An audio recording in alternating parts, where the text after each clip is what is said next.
piloto.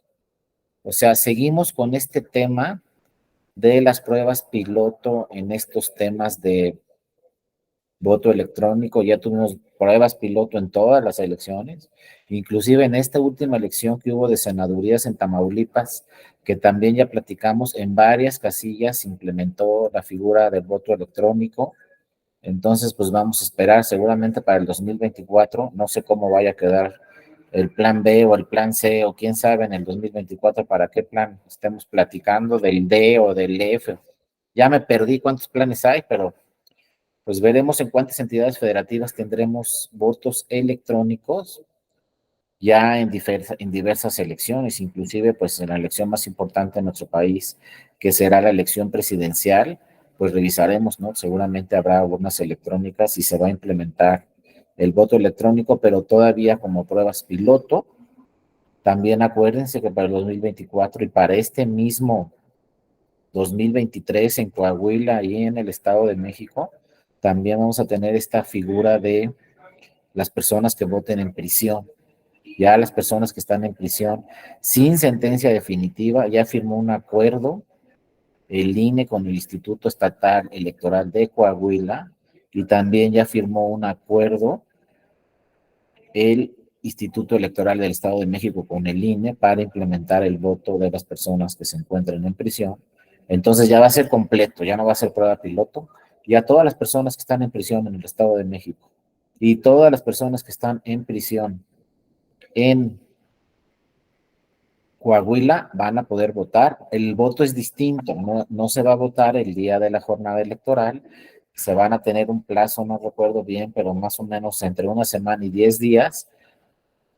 Van a poder votar unos días antes de la jornada electoral, van a poder votar todas las personas que se encuentren en prisión. No se va a instalar urna ni electrónica ni una casilla dentro de prisión, sino que va a llegar ahí personal a todas las prisiones, personal de la autoridad electoral, a que emitan su voto en un sobre, y bueno, ese sobre se va a llevar ante la autoridad, y así es como van a emitir su voto por primera vez las personas que se encuentran en prisión.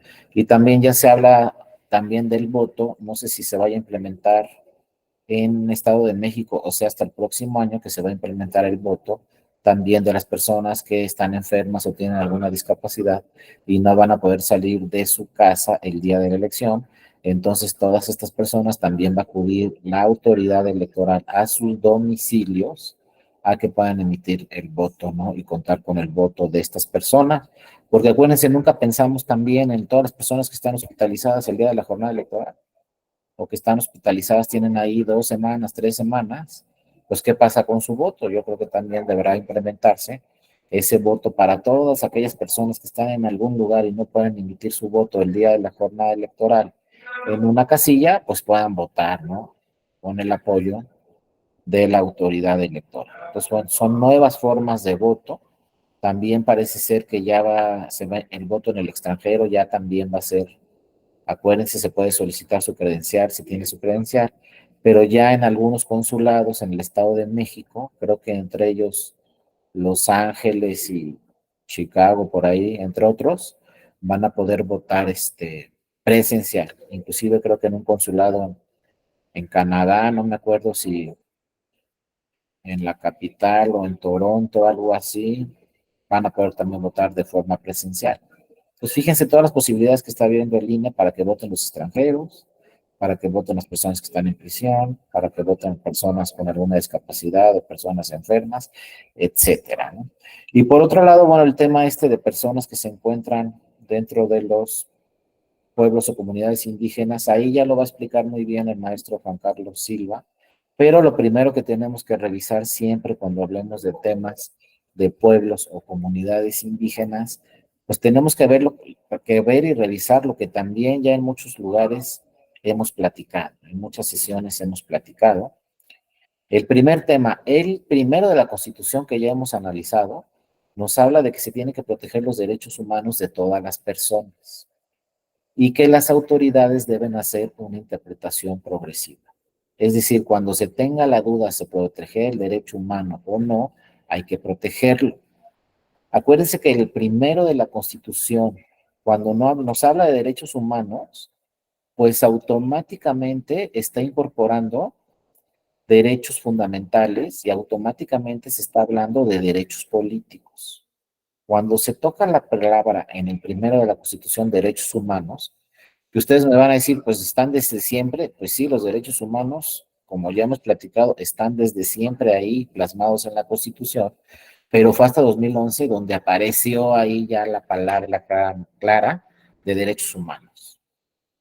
Y muchas veces, pues había que revisarlo, ¿no? Porque muchas veces decimos, ya estaban los derechos humanos en la Constitución desde antes del 2011, y sí, ya estaban, pero no tenían el concepto de derechos humanos como están ahora. Si ustedes revisan la Constitución de 2010, no van a encontrar la palabra derechos humanos.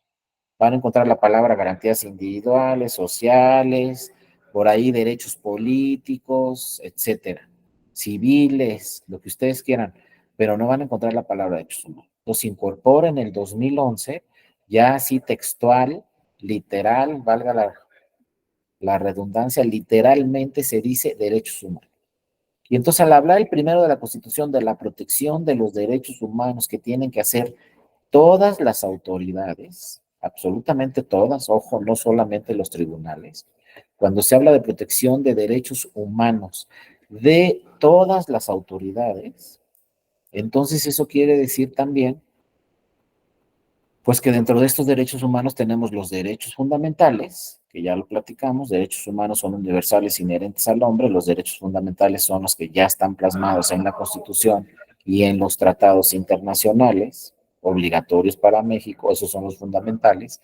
Y por ahí también, pues ya viendo la clasificación de derechos fundamentales, pasamos a derechos civiles, que están en una parte de la Constitución, derechos sociales, que están en otro apartado de la Constitución, y derechos políticos, que están en otro apartado de la Constitución. Realmente en el 35 de la Constitución se habla de derechos políticos y para poder ejercer nuestros derechos políticos, el 34 de la Constitución nos dice que tenemos que tener la calidad de ciudadanas o ciudadanos y un modo honesto de vivir. Bueno, al adquirir esa calidad y tener derechos políticos, pues nos dice el propio primero de la Constitución, todas las autoridades tenemos que proteger los derechos humanos, interpretar a favor, hacer una interpretación favorable para la protección de esos derechos humanos, incluyendo los derechos políticos.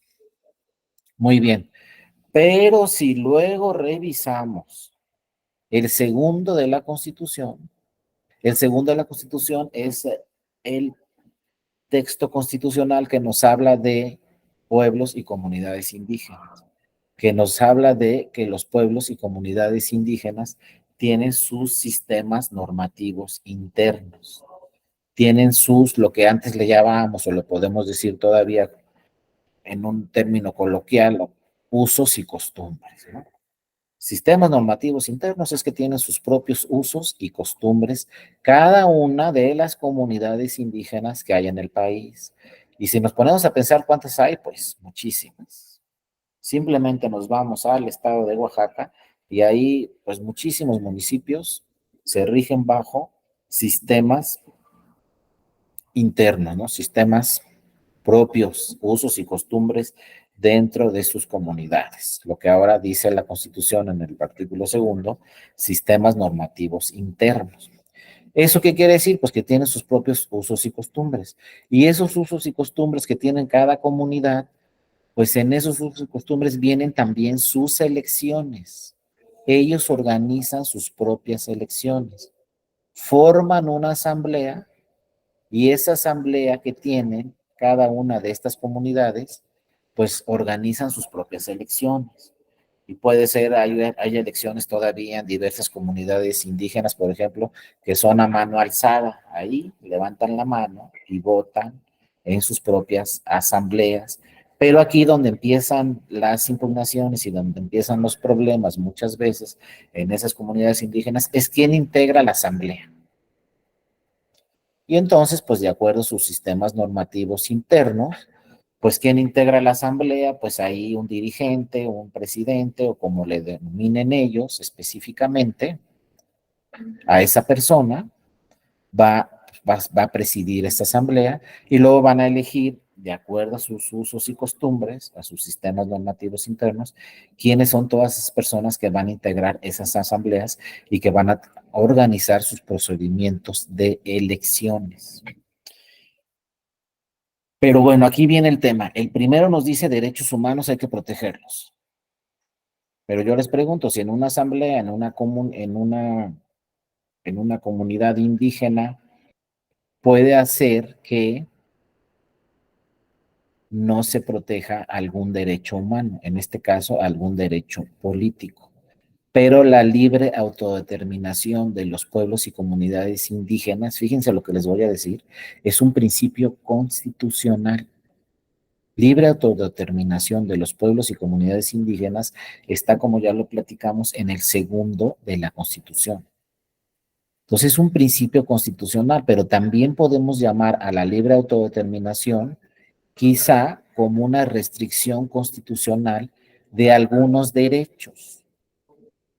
Hay que tener mucho cuidado con ese segundo de la Constitución y hay que protegerlo, porque sí, siempre hay que hacer valer la libre autodeterminación de los pueblos y comunidades indígenas, que ellos formen, organicen sus elecciones de acuerdo a sus sistemas normativos, de acuerdo a sus usos y costumbres. Inclusive hay muchísimas, no una, sino muchas comunidades indígenas que organizan sus elecciones, fíjense, cada año. Entonces al Tribunal Electoral le llegan muchas veces impugnaciones de esas comunidades indígenas cada año de la misma comunidad, porque cada año organizan elecciones y cada año eligen a los que los van a representar ahí dentro de sus comunidades.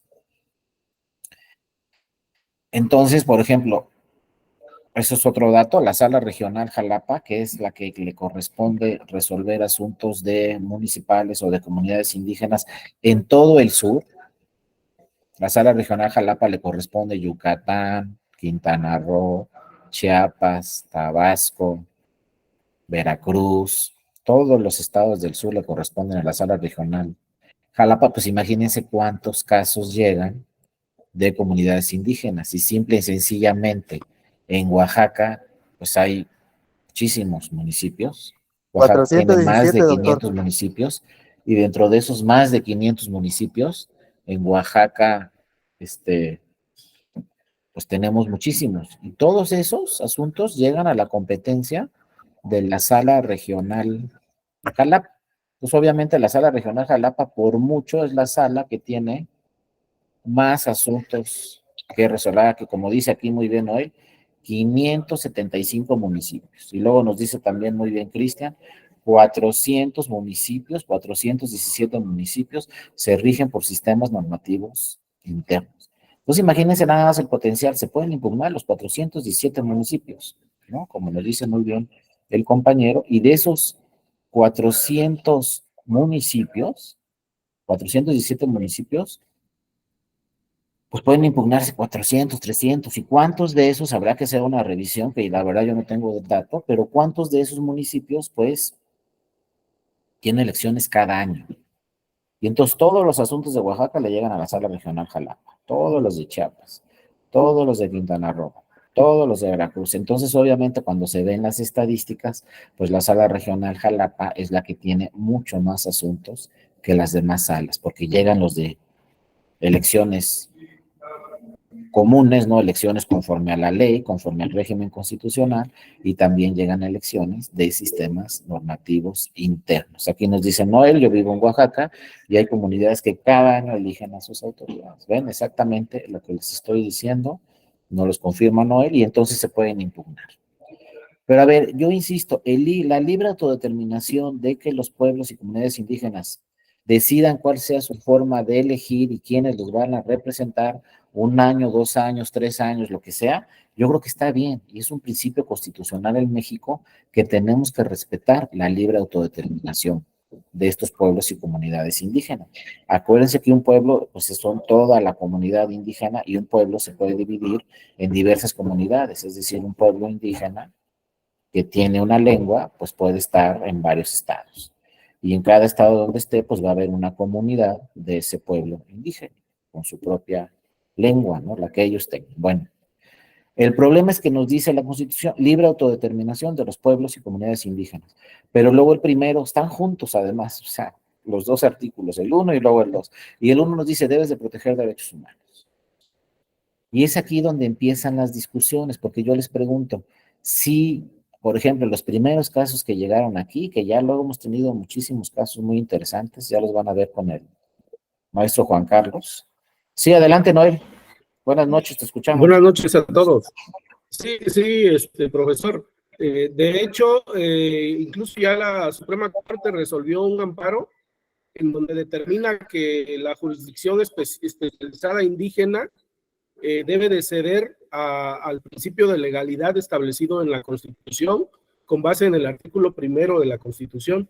Aquí en Oaxaca hay una sala indígena en el Tribunal Superior de Justicia, entonces los usos y costumbres ellos los malinterpretan las personas que viven en esos lugares, ¿no? Normalmente se escudan para cometer actos ilícitos, sobre todo en materia de derecho penal, de derecho fiscal, cometen muchos abusos. Entonces, ya se les ha explicado muchas veces que los derechos humanos deben delimitar esos usos y costumbres. Si hay usos y costumbres que afecten a ciertas personas o que afecten a la comunidad, debe de darle acceso a esa jurisdicción especializada indígena a la jurisdicción constitucional.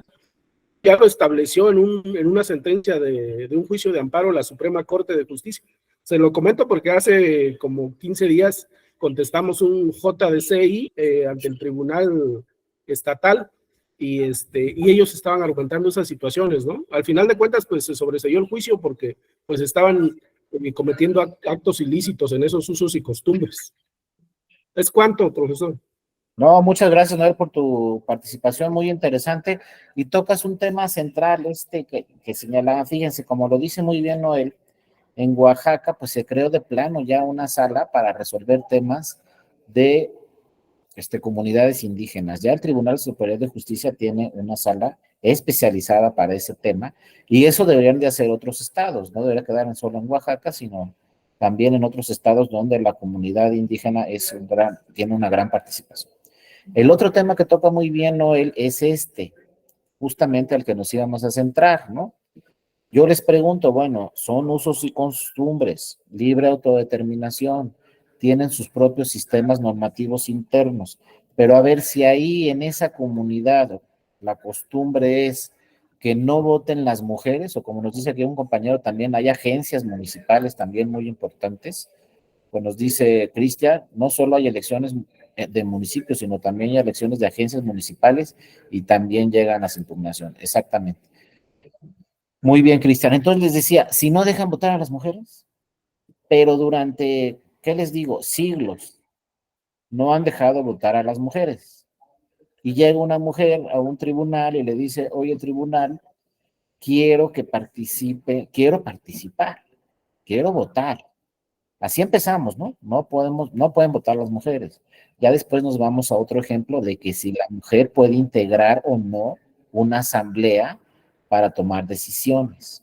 Aquí nos dice Noel también, hay municipios, perdón, aquí nos dice Noel, hay municipios, agencias municipales y agencias de policía, todos se eligen por usos y costumbres. Exacto, hay que ver, depende de qué comunidad estamos hablando, pero son muchas elecciones y que se eligen por usos y costumbres. Pero el ejemplo más común, el que primero se presentó, empezaron a llegar mujeres a los tribunales electorales y les dijeron, no me dejan votar. Los usos y costumbres en mi comunidad no permiten que nosotros las mujeres podamos votar. Pues, ¿qué hacemos ahí como tribunal? Tenemos el primero de la Constitución que nos dice, protege los derechos políticos de todas las personas, obviamente con mayor razón de las mujeres, que es un grupo en situación vulnerable, bueno, pero luego nos dice el 2, libre autodeterminación de las comunidades indígenas, tienen sus propios sistemas normativos internos.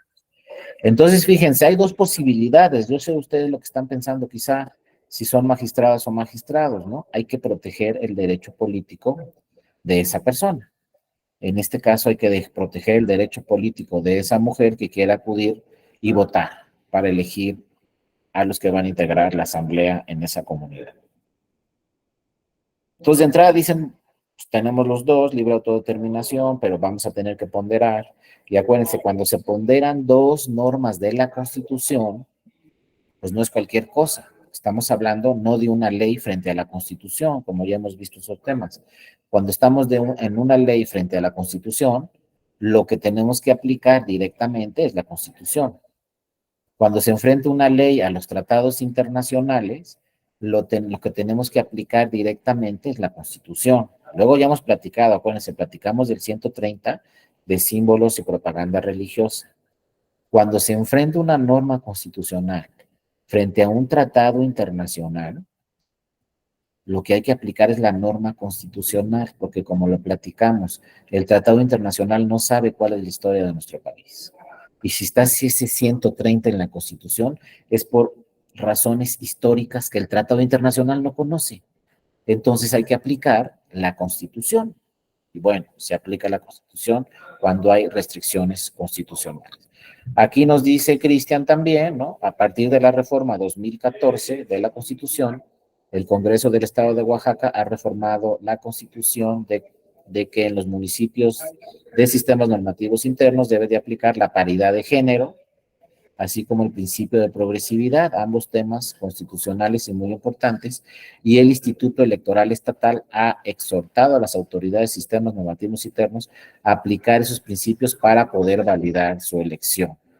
No, muchas gracias por la información, es muy interesante, Cristian, donde el Congreso pues ya del Estado ha aplicado estos temas y ha reformado la Constitución del Estado para tratar de que el principio de paridad pues aplique en todas las regiones y en todas las comunidades indígenas, ¿no? O sea, las autoridades de Oaxaca están haciendo muy bien su función. Y ahorita vamos a platicar de qué hace el instituto. Pero bueno, les decía, gracias Cristian también por tu participación, pero les decía, bueno, cuando nos enfrentamos a un tratado frente a la Constitución, seguramente va a tener razón la Constitución por razones históricas. Pero aquí fíjense de qué les estoy hablando. Nos estamos enfrentando a la Constitución frente a la Constitución. El primero de la Constitución frente al segundo de la Constitución. Y si preguntamos, a ver, yo soy magistrado, ¿qué aplico? Pues híjole. Ahora sí que está en chino, los dos están en la Constitución, uno habla de protección de derechos humanos, otro habla de libre autodeterminación para las comunidades y pueblos indígenas. Entonces, los especialistas en argumentación e interpretación dicen, aquí hay que ponderar qué norma es más importante. Es decir, qué norma tiene más peso, si el primero o el segundo de la Constitución. Y entonces hay que revisar, como dice muy bien Cristian, pues ya ha hecho su trabajo el Congreso Estatal, ha reformado la Constitución de Oaxaca y ha tratado de que aplique para todas las comunidades. Por ejemplo, este tema de la paridad de género y sobre todo los temas más importantes, antes que la paridad de género, pues debe de estar de que puedan votar las mujeres en la elección de los que van a integrar sus asambleas. Pero entonces, bueno, les digo, imagínense que ustedes están en un tribunal, ya sea en el de Oaxaca o ya sea en el federal, y les llega un tribunal electoral y les llega una mujer y dice, no me dejan votar en mi comunidad, porque esos son sus usos y costumbres. Que no votemos las mujeres, pero deben de respetar mis derechos políticos y tu tribunal debes de ordenarle a esa comunidad, a esa asamblea, que nos permita votar a las mujeres. Entonces, fíjense, de entrada, en primera instancia, nosotros como tribunal, pues sí, vamos a emitir una sentencia atendiendo a los derechos humanos, atendiendo a derechos internacionales, a tratados internacionales, etcétera, a que puedan votar las mujeres. Y entonces emito mi sentencia, es lo primero que podemos pensar, emitir mi sentencia en ese sentido y voy y les notifico. Primero, que se pueda notificar, primer problema que nos vamos a enfrentar. Que podamos llegar hasta esa comunidad y se pueda notificar directamente a la autoridad, a la asamblea, para que puedan votar las mujeres. Segundo lugar, una vez notificada la asamblea, que cumpla y ejecute la sentencia. ¿Lo va a hacer o no lo va a hacer? Ya se pone más complicado el asunto, porque pues, son usos y costumbres de toda la vida. Y luego, tercero, ¿qué puede pasar en esa comunidad si llega una sentencia del tribunal así, a rajatabla directamente, y dice, pues ahora van a poder votar todas las mujeres en la siguiente elección. Y la asamblea está obligada a dejar votar a las mujeres. ¿Saben qué puede pasar también? Y lo que tiene que revisar los tribunales electorales es, puede haber un conflicto social. Y entonces, imagínense que digan que no y las mujeres digan que sí, se vuelva eso un conflicto social en esa comunidad y puede haber pleitos o inclusive puede haber hasta ahí alguna muerte de alguna persona. Entonces, fíjense la pregunta, ¿de qué nos sirvió una sentencia que proteja los derechos políticos de las mujeres, que ordene que se puedan votar las mujeres en esa comunidad, si vamos a generar un conflicto social que no sabemos en qué va a parar? Ojo. ¿Y cuál es la primera finalidad del derecho? Acuérdense, cuando fuimos, los que somos abogadas o abogados, cuando fuimos al primer semestre en la carrera, casi lo primero que nos dijeron cuando entramos a estudiar derecho es el objetivo, la finalidad del derecho es el bien común y la paz social. Así nos dijeron. Entonces, si yo como tribunal emito una sentencia que en vez de paz común y bien social genere un conflicto social, pues no estoy generando, no estoy cumpliendo con el objetivo del derecho de la paz social. Entonces, ¿qué hacemos? Entonces, fíjense, poco a poco el tribunal emitiendo este tipo de sentencias, pues lo que hacía es que primero le dijo al Instituto Electoral de Oaxaca, que no sé si otros institutos lo tengan, pero el de Oaxaca sí. El Instituto Estatal Electoral de Oaxaca tiene una dirección que se creó especializada para pueblos y comunidades indígenas. Y lo que hace esa dirección del Instituto Estatal Electoral de Oaxaca es sensibilizar a las comunidades. Por ejemplo, en esta sentencia que les digo que ya pueden votar las mujeres en esa asamblea, lo primero que debe hacer desde mi punto de vista, yo no soy magistrado ni nada, pero desde mi punto de vista, lo que debe de decir esa sentencia, bueno, mira, en la siguiente elección permite a esta mujer votar, nada más a ella, una sola mujer que fue al tribunal, el tribunal resolvió a su a favor y entonces que la asamblea le permita votar a esa sola mujer. Y después de esa elección, sí, pues realizar el plano así como se ha realizado en muchas comunidades, pues cursos de sensibilizar a todos los que integran esa asamblea, que vayan personas especialistas del instituto o de alguna otra escuela, universidad o lo que sea, vayan a esa comunidad y sensibilice a todas las personas. Convenza, no con una sentencia que se tiene que acatar inmediatamente, sino convenza con diversos tipos, diversos cursos de capacitación, diversas formas de sensibilizar a toda la comunidad a que puedan votar las mujeres. Y lo que tenga que tardar 6 meses, un año, los cursos de sensibilización tienen que tardar lo que tengan que tardar. Y una vez que se realicen todos esos cursos de sensibilización por parte del Instituto Estatal Electoral de Oaxaca, pues que ya las comunidades, ya los que integran las asambleas, comprendan que tienen que votar las mujeres. Y ya sea como que una decisión de la propia asamblea, para poder cumplir con las dos normas constitucionales. Mira, vamos a proteger derechos humanos, pero también vamos a proteger el principio de libre autodeterminación.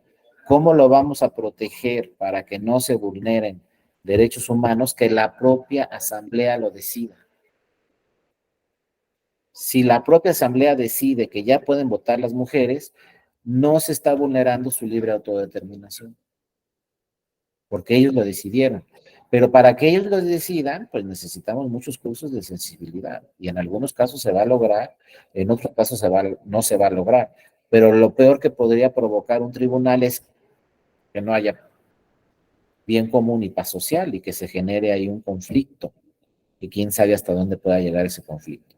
Entonces tiene que ir con paso por paso para lograr una armonía entre el primero de la Constitución y el segundo, que se protejan derechos humanos y a la misma vez se proteja el principio de libre autodeterminación de las comunidades indígenas. Primero llegaba así, llegó un caso donde una mujer solicitó votar para elegir a los que la iban a representar, pues pudo votar. Después en esa asamblea, pues se decidió que votaran todas las mujeres. Y después empezaron a llegar casos donde querían competir como candidatas para que fueran elegidas y para integrar las asambleas. Y también a lo largo de los años esto ha costado mucho trabajo, pero ya se tiene jurisprudencia, inclusive de tribunal, donde las mujeres ya pueden participar en las elecciones dentro de sus comunidades y dentro de sus propias normas pueden participar en las elecciones y pueden ser votadas. También ha costado mucho trabajo y fíjense, el Tribunal Electoral ha trabajado más de 20 años en estos temas para proteger los derechos políticos de las mujeres en todos esos procesos donde eligen a quienes las van o los van a representar. Pero seguimos con eso y por eso yo les digo, si luego hacemos valer un tratado internacional, no, pues el tratado internacional nunca va a entender cuál es la situación en nuestro país. Nunca va a entender lo que sucede en Oaxaca, lo que sucede en Chiapas, lo que sucede en Veracruz, y también algunos estados del norte tienen comunidades, ¿no? Originarias. Entonces, pues lo que hay que aplicar es la Constitución. Aquí poco van a valer los tratados internacionales. Claro que hay tratados internacionales a favor de las mujeres, hay tratados internacionales a favor de las comunidades indígenas, pero no se va a entender mejor que como se entiende en la Constitución. Y entonces hay que interpretar las normas constitucionales, el primero y el segundo, y hacerlas armónicas. Pero claro, cuesta muchísimo trabajo hacer armónicos los derechos humanos en su máxima protección con la libre autodeterminación de los pueblos y comunidades indígenas. Pero el ideal que se ha sucedido en varias comunidades, el ideal es que lo decida la comunidad, la asamblea decida, bueno, ya van a poder votar las mujeres, y sea progresivo. A la siguiente, además de que van a poder votar las mujeres, ya van a poder participar y que voten por ellas y que integren la asamblea. Y así paso por paso organizar. Lo que, por ejemplo, siempre se tiene que respetar como lo dice un compañero, es si dicen cada año vamos a cambiar la integración de la asamblea, pues cada año, ellos decidieron que cada año, y a lo mejor una comunidad nos dice, no, pues sabes qué, esto va a ser cada 6 meses, pues cada 6 meses. Luego han llegado otros casos que ya se los platicarán muy interesantes, por ejemplo, también en una comunidad, pues una ciudad que no se rige por usos y costumbres, todas las personas que viven en esa ciudad, pues fue creciendo y llegó a una zona que pertenece a una comunidad indígena. Y entonces siguió creciendo la ciudad, siguió creciendo esas personas, y esas personas, pues poco a poco fueron invadiendo la zona de donde se integran por comunidades indígenas. Y entonces dijeron, oye, pues es que no, pues ¿sabes qué? Pues es que aquí no hay régimen de usos y costumbres, ¿por qué no? No, pues porque nosotros no pertenecemos a ese régimen, no, pero ya están en nuestro territorio. Pues, ¿qué pasó? Pues que creció la ciudad, ya llegó hasta acá, pero ahora a partir de aquí, de esta línea, ya es por usos y costumbres. Y a partir de esta línea, pues ya es una elección común, ¿no?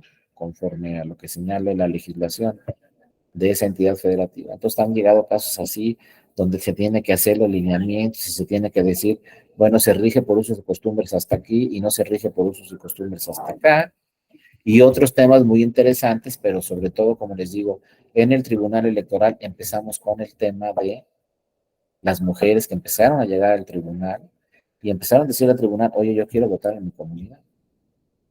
Y esto ha llamado la atención en muchos países en el mundo, porque si ustedes revisan tribunales en el mundo, son pocos los tribunales que le dan tanta atención a este tema de las comunidades originarias. No hablemos de Estados Unidos, porque ahí no hay nada, cero atención.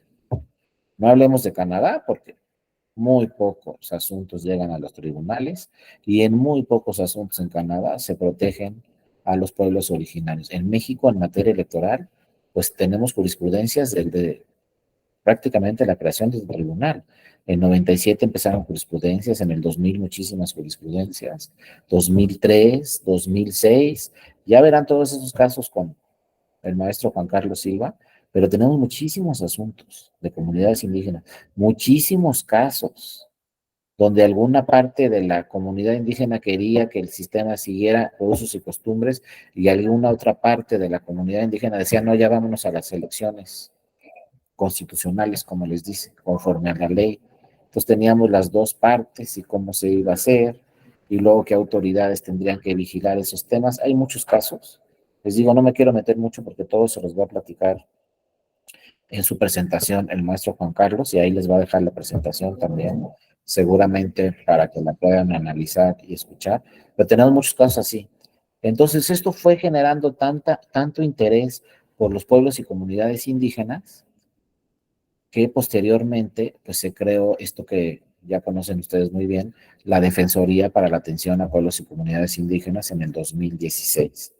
La Sala Superior, mediante un acuerdo, decidió crear una defensoría para atender aquí todos los casos de personas que pertenecen a pueblos y comunidades indígenas. Entonces, todavía está en el 2023. Lo que pasó en el 2022 fue que aumentó la competencia de esta defensoría. En el 2022 se emitió un nuevo acuerdo por parte de la Sala Superior donde dice ya la Defensoría no solamente va a ser para la atención de personas que pertenecen a comunidades indígenas, ya va a ser para la atención de cualquier grupo en situación vulnerable. O sea, se abrió todavía mucho más. Pues una persona con discapacidad puede venir aquí a la Defensoría, una persona que sea un adulto mayor, una persona que pertenezca a la diversidad sexual, es decir, cualquier grupo que se encuentre en situación vulnerable, no solamente personas que pertenezcan a comunidades indígenas, pueden venir aquí al Tribunal Electoral ya a partir del 2023, ya está funcionando esa defensoría, pero inició para la atención de pueblos y comunidades indígenas. Y luego también el tribunal, ya lo van a ver después, fue creando diversas acciones afirmativas para crear con apoyo, primero con acuerdos del INE y luego con sentencias del tribunal, se crearon acciones afirmativas. En estas acciones afirmativas, pues dijo el tribunal, en tantos distritos, por ejemplo, a nivel federal, en tantos distritos federales de diputaciones federales, aquí solamente pueden participar personas que pertenecen a comunidades indígenas. Creo que a la fecha son un poco más de 30 distritos en el país donde se tienen que registrar solamente personas que pertenecen a comunidades indígenas. Son lo que llamamos distritos indígenas. Ahí no pueden participar candidaturas más de personas que pertenezcan a comunidades indígenas. Y entonces también han llegado muchos casos aquí, por ejemplo, que nos dicen, pues yo voy a registrar a esta persona, nos dice un partido, yo voy a registrar a esta persona en este distrito que es solamente para personas que pertenecen a comunidades indígenas, voy a registrar a esta persona como candidato. Y luego llega otro partido político y nos dice aquí al tribunal, oye, esa persona no pertenece a una comunidad indígena, no se puede registrar. Y entonces vienen también una serie de casos así, donde el tribunal pues necesita una prueba fundamental, que es una pericial antropológica, que no hace el tribunal, la hacen pues, escuelas especializadas, ¿no? Y entonces el tribunal solicita a un instituto especializado en este tema, a ver, necesito la pericial antropológica para que me digas si esta persona pertenece a una comunidad indígena o si esta persona no pertenece a una comunidad indígena. Y entonces ya esa institución nos va a decir al tribunal, ¿sabes qué? Si pertenece a una comunidad indígena o sabes qué? No pertenece. El tribunal ha dicho, si tú dices que tu autoascripción es eres una persona indígena, lo vamos a tomar de buena fe, porque tú lo estás diciendo así, que perteneces, ¿no?, a una comunidad indígena. Pero si llega otro partido y dice lo contrario a esta persona, entonces es cuando se tiene que requerir esta pericia antropológica y ya una autoridad nos dirá claramente, porque una cosa es la autoascripción y otra cosa es que sea cierto, ¿no? Llega otro partido, nos dice no pertenece a una comunidad indígena y entonces estamos obligados necesariamente como tribunal a revisar el dato.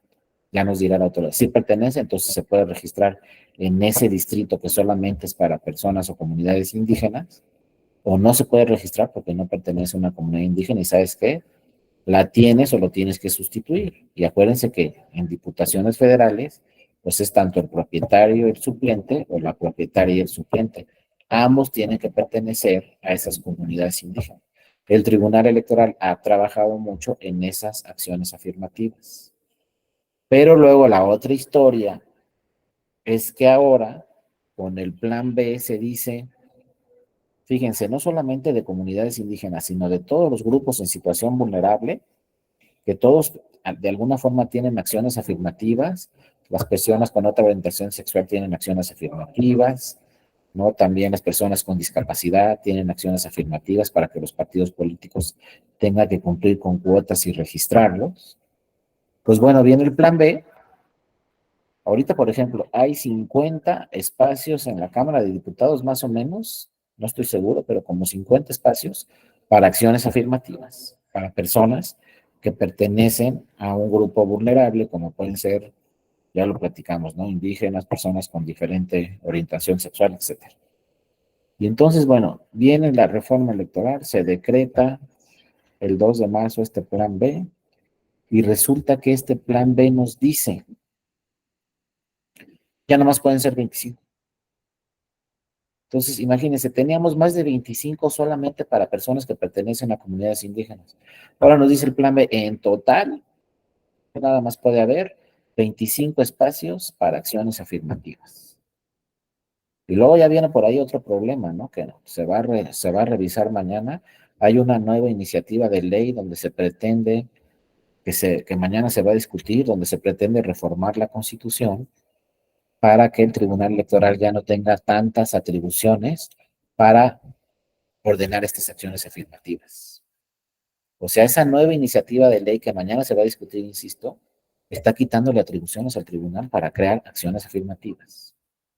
Y luego el plan B está diciendo, ya no son 50, ya nomás máximo 25. Entonces, de esas 25, ¿cuántas le van a quedar a los grupos que pertenecen a comunidades indígenas? O sea, vamos un poco en regresión en este tema de acciones afirmativas. Entonces habrá que ver qué dice la Corte, cómo se pronuncia la Corte cuando se estén discutiendo este tema de las acciones afirmativas. Si prevalece la jurisprudencia del Tribunal Electoral, donde dice solo para la materia indígena son tantos espacios. O si de plano aplica el plan B y esos espacios ya no van a ser efectivos en el 2024 y los espacios que queden efectivos son los que diga el plan B.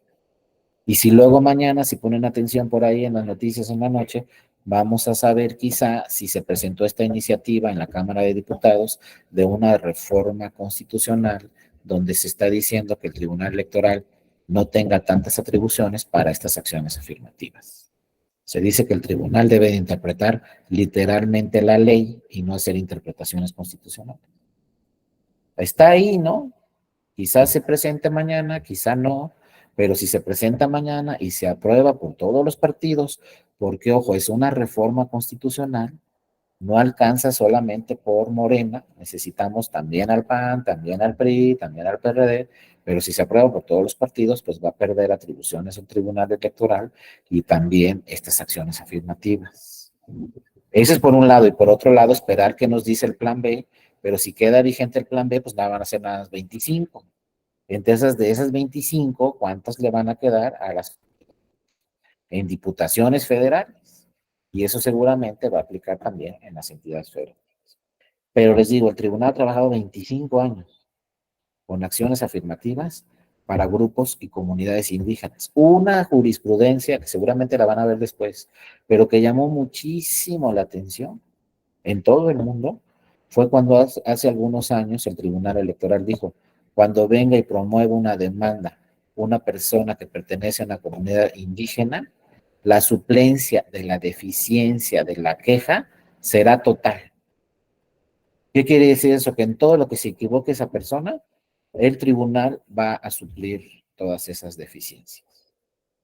Es decir, que si tiene que ser por escrito, la puede presentar a mano en una hoja tamaño carta. Si no va con firma, pues entiende que él la hizo. Si no conoce el idioma, se traduce a su lengua, lo que sea. En todo lo va a sustituir. Y luego empezaron a llegar, sobre todo de estos temas, por ejemplo, empezaron a llegar muchos casos de los plazos.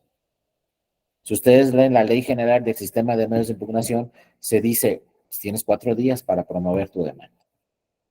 Pero entonces imagínense qué harían ustedes si son magistrados o magistrados, si llega aquí un caso al tribunal donde la demanda se presentó al 5.º día. Pero luego revisan aquí en el tribunal y dicen, Ah, la presentó o la promovió una persona que pertenece a una comunidad indígena. Vienen así las preguntas muy importantes, ¿no? ¿Le damos chance que la presentó un día después, a lo que marca la ley, o le desechamos la demanda?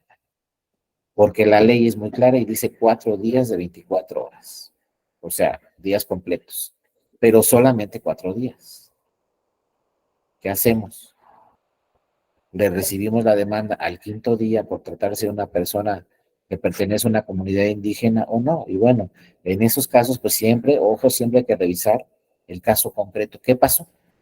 Pues que era una persona, si no mal recuerdo, que vivía en la Sierra de Chihuahua y que no tenía los medios económicos ni los medios de transporte suficientes para acudir a la ciudad a presentar ahí la demanda. No sé si era por vía de mensajería o tenía que acudir directamente ante la autoridad que tenía que presentar la demanda. Entonces ella se defendió cuando le querían desechar su demanda y dijo, no tengo los recursos económicos ni de transporte, vivo en la sierra. Yo lo que más logré es presentar por mensajería el día número 4 mi demanda. El día número 4 la presenté en mensajería, pero llegó hasta el día número 5 el tribunal. Pero imagínense que ustedes sean el tribunal y dicen te la desecho porque llegó fuera de tiempo, o dicen no, mira, tú presentaste tu demanda con todo el esfuerzo y con diversas complicaciones, la presentaste en el día 4 en la mensajería. La mensajería lo hizo rapidísimo y llegó al día 5 ante la autoridad correspondiente, pero ya no está en el plazo. Y ahí el tribunal en esa jurisprudencia dice hay que ver las características particulares, lo que se dice, ¿no? El tiempo, modo y lugar, las características de tiempo, modo y lugar para tomar una determinación. Pero en ese caso, la sala superior dijo, no, le vamos a admitir su demanda, aunque se haya presentado un día después. Pero ojo, es un caso de excepción. Pero lo que sí sigue vigente, ya la van a ver con mi compañero posteriormente, es esa jurisprudencia que dice, cuando se trata de una persona que pertenece a una comunidad indígena, la suplencia de la deficiencia de la queja es total. Yo puedo llegar con mi demanda y decir, me están afectando el artículo 17 de la Constitución con el 99, y a lo mejor es el 17 con el primero de la Constitución. Entonces simplemente le contestamos, ¿sabes qué? Es el 17 con el primero, no el 17 con el 99, pero entendemos tu idea y vamos a resolver el asunto. Eso es suplencia total. Me puedo equivocar hasta en los artículos, hasta en las leyes. Simplemente con saber o advertir cuál es el agravio que está señalando esa persona, con sus palabras, inclusive con su lengua propia. Si sabemos exactamente cuál es el agravio, hay que atender.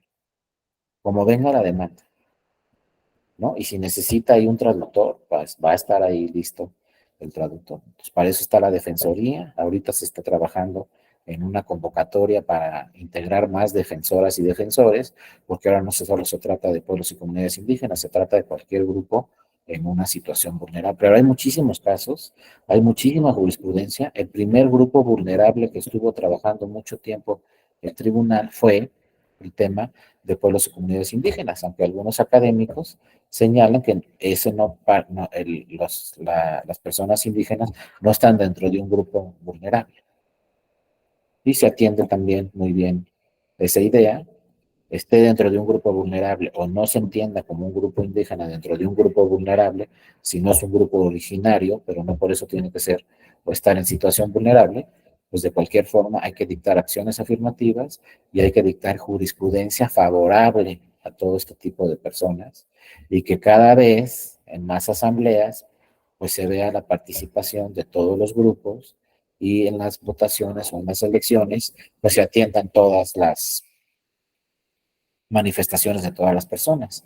Y les digo, y finalmente trabajar muy bien este tema de la sensibilidad, porque si llegamos con una sentencia y así se tiene que cumplir, lo tienen que hacer en la siguiente elección y en la siguiente asamblea, eso puede provocar también problemas sociales muy delicados. Entonces hay que sensibilizar y debe ser progresivo. Como les digo, en este caso de ese municipio donde llegó una mujer, se dijo, primero vas a poder votar tú. Pero en la que sigue va a haber cursos de sensibilización para que la idea es que voten todas las mujeres. Y ya que pasamos esa etapa y lo aceptó la asamblea, entonces la siguiente elección ya se va a tratar de que las mujeres también puedan ser votadas y puedan integrar esas asambleas. Pero vamos por pasos, les estoy hablando que será 5 o 6 años en lograr que primero vote una mujer hasta lograr que las mujeres sean votadas e integren las elecciones. Pero lograrlo es que lo acepte la asamblea, para que se cumpla también con el segundo de la Constitución, que nos habla de la libre autodeterminación de los pueblos y comunidades indígenas, porque se tiene que respetar. Es un principio que en México se debe de respetar y que no se han respetado en otros países, que no me oigan por ahí, pero este principio en Estados Unidos no se respeta, en Canadá tampoco, de libre autodeterminación de los pueblos originarios. Ya no se respetan esas que se dicen las democracias más avanzadas en el mundo. Pues dése una vueltita por allá y pregunten por los pueblos originarios y van a ver, ¿no? Todo lo que ha sucedido en la historia de sus países. Pero acá, pues sí, necesitan una protección, se les da la protección, ya está esta protección a nivel constitucional. Y ya para que quedara claro, la Constitución no habla de usos y costumbres, la Constitución habla de sistemas normativos internos que se tienen que respetar, pero simple y sencillamente buscando que no se afecten derechos políticos y otros tipos de derechos de las personas. Como el caso que nos dice Noel, que no solamente, ahorita estamos hablando de derechos políticos y quizá la cosa es más sencilla, pero también hay asuntos de otros derechos mucho más importantes para una comunidad indígena que se tienen que respetar, ¿no? En otras instancias, en otros temas, en otras materias, pues llegan cosas muy delicadas, ¿no? De los pueblos y comunidades indígenas que se tienen que revisar. Pero en materia electoral les digo, sí se ha avanzado mucho, puede acudir cualquier persona a la Defensoría del Tribunal, todas las salas del tribunal tienen ahí la Defensoría, la sala regional Jalapa, que es a la que llegan mucho más asuntos, pues cualquier persona puede dirigirse a esa sala para resolver, para que tengan una asesoría directa. Ahora, si quieren presentar una demanda después de la asesoría, pues la Defensoría les presenta y promueve esa demanda que va a resolver después el Tribunal Electoral. Obviamente todo es gratuito y se le dan todas las posibilidades a todas las personas para que acudan a esa defensoría. O inclusive si el caso es muy delicado y se tiene que ir a la asamblea o a la comunidad o a esa región en particular, pues un defensor o una defensora van y acuden a esa región para tratar de sensibilizar a esa comunidad, de ver cuál es el problema y de llegar a acuerdos. Ahora sí que hay que ser como los políticos, ¿no? Aunque seamos abogadas o abogados, siempre hay que hacerle como los políticos y finalmente llegar a acuerdos. Los acuerdos son muy importantes. Antes de evitar un juicio hay que llegar a un acuerdo. Siempre hay que buscar todas las posibilidades en todos los temas y en todas las materias para llegar a un acuerdo. Audiencias, como se dice así legalmente, audiencias de conciliación. Siempre hay que buscarlas y siempre hay que llegar a un acuerdo. Ese es un mensaje muy personal que les quiero dejar. Siempre que tengan un conflicto, traten de arreglarlo y no se vayan a los tribunales. Si no se puede arreglar, si no puede llegar a una negociación, si no hay conciliación entre las partes, pues se tendrá que llegar a un juicio, pero nunca va a ser igual. Siempre que puedan y que tengan la posibilidad de llegar a un acuerdo antes de un juicio, hay que llegar al acuerdo. Aunque no salgan tan beneficiados, pero siempre le ganará un acuerdo en todos los casos que un juicio no saben cuánto va a terminar. Solo en materia electoral sí saben que va a terminar, pero también quién sabe cuáles sean los resultados, ¿no? Entonces, siempre traten de llegar a acuerdos. Y en materia de comunidades y personas indígenas es lo que siempre se busca. Por eso están las defensorías y por eso el Instituto Electoral de Oaxaca creó ya, pues, dirección especializada para sensibilizar a las comunidades y pueblos indígenas y para que se lleguen a acuerdos, para que entiendan que algunos de sus usos y costumbres pueden lesionar derechos humanos de las personas y esto también es contrario a la Constitución, ¿no? Y entonces se llegan a negociaciones, se llegan a acuerdos, se empieza a abrir la puerta para proteger los derechos humanos, en este caso los derechos políticos de todas las personas que integran esa comunidad indígena y poco a poco, porque también, acuérdense, todo se sabe, si ven que en una comunidad indígena ya están votando las mujeres, pues la comunidad de al lado dice, no, pues sabes que ya nos quedamos cortos y las mujeres van a empezar a defenderse, etcétera. Entonces se van a llegar a los mismos acuerdos en diversas comunidades indígenas hasta lograr un total de protección de derechos políticos de todas las personas. Pero les digo, los casos más delicados, pues siempre van a estar en el sur, necesariamente, porque es donde se atienden más temas de pueblos y comunidades indígenas.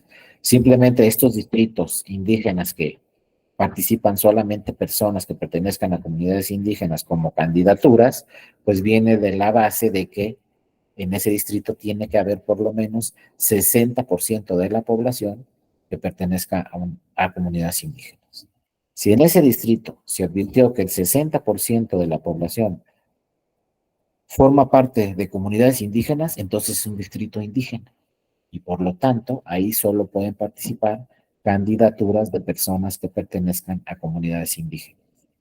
El problema que hemos tenido constantemente en el tribunal es que dicen y llegan y soy indígena, registran el partido político lo registra porque la persona se dice indígena y luego llega otro partido y dice que crees que no, no es.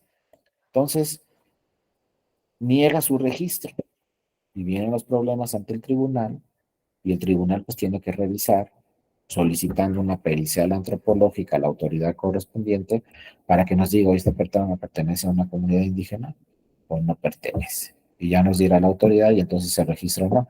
Y sería un caso más delicado, ya hablando de nulidades, pues imagínense que ya ganó la elección y que de repente le digan, oye, tú no perteneces a una comunidad indígena, por lo tanto, no puedes ser el candidato ganador. Y que luego al suplente le digan lo mismo. Pues tú tampoco puedes ser el candidato ganador porque tampoco pertenece a una comunidad indígena.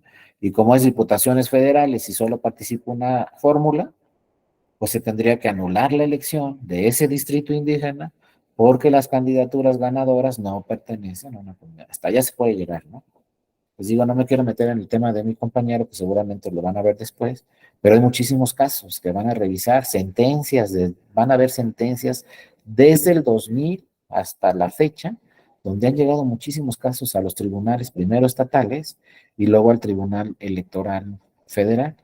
Acuérdense, por ejemplo, en los temas de Oaxaca, primero llegan los asuntos al Tribunal Electoral de Oaxaca, luego llegan a la Sala Regional Jalapa y pueden llegar también a la Sala Superior. De Chiapas igual, primero el Tribunal Electoral de Chiapas, luego el Tribunal a la Sala Regional Jalapa y luego posteriormente llegan a la Sala Superior. Y primero, obviamente, pues los institutos estatales electorales, sobre todo los del sur, pues tratan de resolver todos estos conflictos. Inclusive a la fecha ya tenemos algunas comunidades indígenas donde le solicitan al instituto que organice la elección. Pero ojo, con base esta elección en sus sistemas normativos indígenas.